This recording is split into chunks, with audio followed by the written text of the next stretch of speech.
Our Tennessee treasure tonight, a way and a place to honor heroes. Everyone has heard of the Medal of Honor, but you may not realize it was born in Tennessee.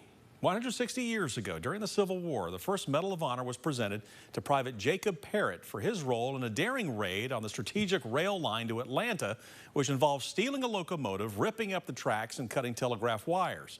The Great Locomotive Chase, as it became known, ended just outside Chattanooga, a city surrounded by battlegrounds, Missionary Ridge, Lookout Mountain, and Chickamauga.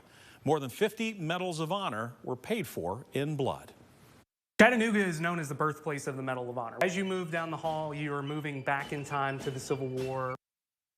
Yeah, that's just one of the lessons from the Coolidge National Medal of Honor Heritage Center in downtown Chattanooga, opened in 2020 next to the Chattanooga Aquarium as a tribute to the recipients of those first medals and those who followed.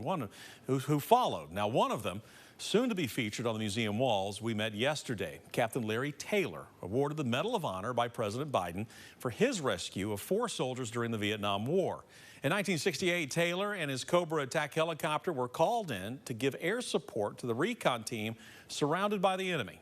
Low on fuel and ammo, Taylor could have left. Instead, though, he landed under fire. His 2-man helicopter was not built to carry passengers, but the 4 were able to climb onto the skids and rocket pods, with Taylor flying them to safety. Captain Taylor humbly says they would have done the same for him. But as President Biden said yesterday, answering the call of duty and risking his life, that's valor, which is not lost on the families of the men he saved. The wife came up and she says, "You see all of these, you see this family?" And I said, "Yes, ma'am."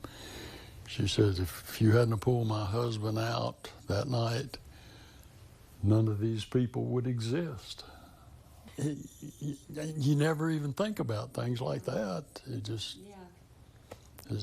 happens. That's what you did. Captain Larry Taylor and the Coolidge National Medal of Honor Heritage Center, both Tennessee treasures.